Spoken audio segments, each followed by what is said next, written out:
So I'm going to show you this TV segment. This was aired on August 28, 2015 on a local TV broadcasting station in Atlanta, WSB-TV. Action News 2, coverage you can count on, that's their tagline, which apparently is a lot of BS, because if you check out Kotaku in action, there's a lot of people that are just fuming over this TV segment, this reporting. I'm also seeing it on the Twitters. So let's have this is the first time I'm going to be watching this, so just hold on to your butts, as they say, right? New at 11, a local man's linked to the gunman who murdered 2 journalists. It's like he's playing Counter-Strike. Oh, no. So, yeah, big surprise, you know, the mainstream press, they're gonna try to make a connection between a very tragic shooting, and they're gonna try to make that connection with video games. Surprise, It's not like they have been doing that since the 90s or since Columbine and even before that, Oh, big whoop. Big. It's not like that I'm really upset at this, because it's to be expected, but let's not talk about the mental health issues in the United States, let's not talk about everything that could possibly, have driven this guy, to snap and shoot his 2 colleagues. No, let's bring out the whipping boy, video games, come over here, we need to bring you on stage, and we need to do the usual dance and routine. It's always video games or too many guns on the streets, there's at this point it has been already become so predictable, when there's a national tragedy, when there's a shooting, and how they're going to cover this,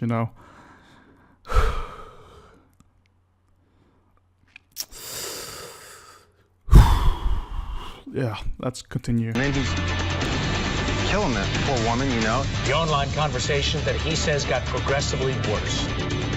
Good evening, I'm Justin Farmer. I'm Jovita Moore. We've learned new information about the murders of Allison Parker and Adam Ward. An affidavit filed in the case states it was an assignment editor in their newsroom who identified the shooter that morning. New at 11, a local gamer told only Channel 2 Action News he had frequent conversations with the man he believes was Vester Flanagan.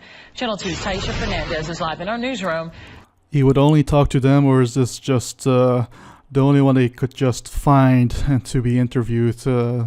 Let's find a gamer who's willing to talk to us, This I really hope for them that they properly vetted this guy out, and this is not just some troll, just for their credibility's sake, not like the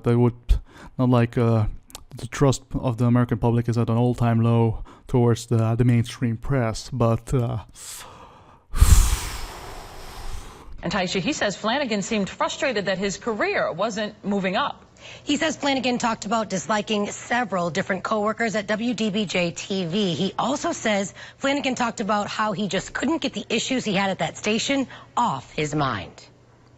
Progressively became angrier and angrier. This local gamer who plays online video games with a group, or also known as the hacker known as 4chan, known as Gamergate, is talking about the man he believed was Bryce Williams. His real name, Vester Flanagan. Flanagan is the man police say murdered his former WDBJ co-workers on live television Wednesday morning. I know he quit his job like 2 years ago, but he would still frequently bring up people like Adam and Allison. He's hiding his identity because he believes he had been chatting and gaming online for 3 years with Flanagan. We usually just talk through the in-game chat. He says this was Flanagan's gaming profile, Billy8473. He showed me this online conversation he says he had with him back in February. Gamer, do you want to play CSGO? Flanagan, not right now, I'm kind of out of it. Gamer, why?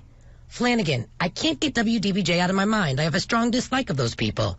Gamer, dude, we've talked about this before. Just how nice of them to do that, to call instead of calling him the anonymous source, they're calling him gamer, very subtle, That's not like they're trying to put a link between video games and this tragic shooting, Let it go, it's not a big deal. There's also this other guy who will frequently bullied Bryce, I guess is the right way to say it. His name was Sam Hyde. He was a member of an online group called $1 Million Extreme.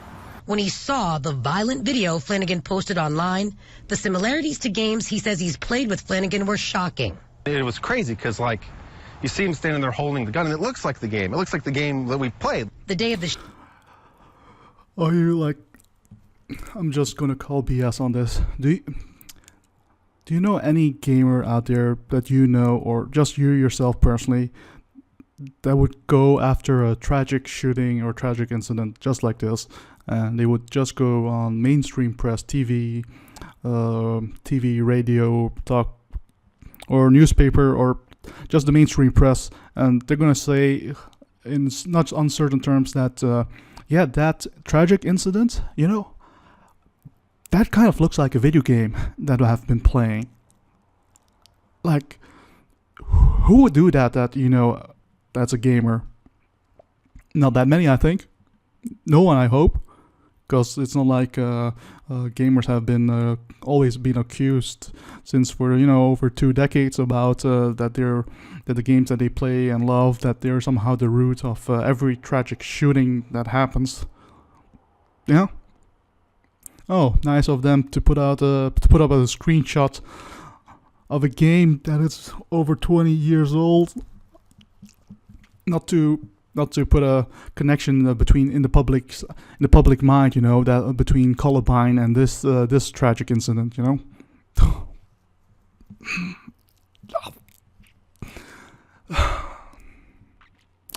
Continuing on. shooting, someone else tweeted, Bryce Williams was a noted Gamergate. You know, the thing that I'm laughing about is not... Because you might not understand the context of this tweet, but I actually know the person who tweeted this out. And this was tweeted out by a woman. Her name, I don't know her full name or her exact Twitter handle.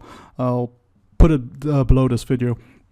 But her first name is Margaret, I believe. I don't know her personally or follow her via Twitter, or she follows me via Twitter. But I kind of know her from she was a guest on one of the Ralph Retorts live stream.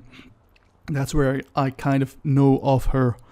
And she tweeted this out, and this was supposed to kind of troll. I guess she was trolling, you know, the people, or I guess you could say anti-GG, or people who oppose the hashtag Gamergate, or video game journalists like these ones, apparently, since they're showing this on their TV segment, just how terrible their reporting is. So yeah, so they actually took that tweet and that they took it as serious, and I've actually seen her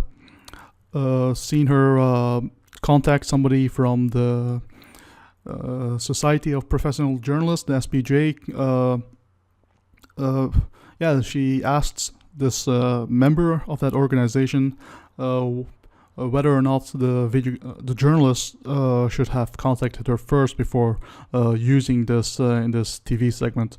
And of course, apparently the journalist they just took it without her permission, and here it is right in front of you.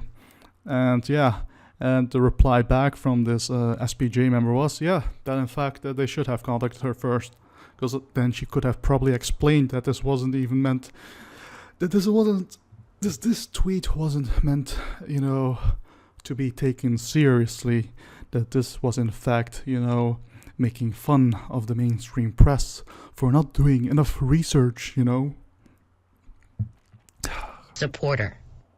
Today I spoke to the FBI in Roanoke and asked them if they found any gaming equipment in Flanagan's apartment. Oh no, a gaming equipment in a grown man's apartment or house, you know, because finding that would be strangely unusual, you know, because it's not like majority of people these days, even women, they play video games, you know, and have a gaming console, you know, at their house. Did they find also a fridge? You know, maybe that's the fridge Illuminati, you know, that's behind this tragic shooting. or they found maybe like a nudie Mac, and they kind of link that back then to the patriarchy, you know.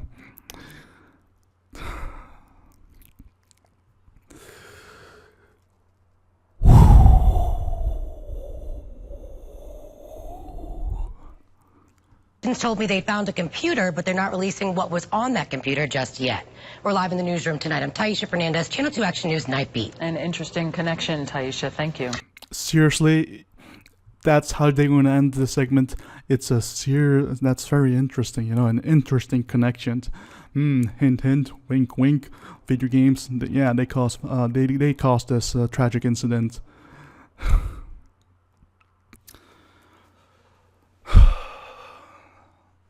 So, final thoughts on this, on what I just watched this here.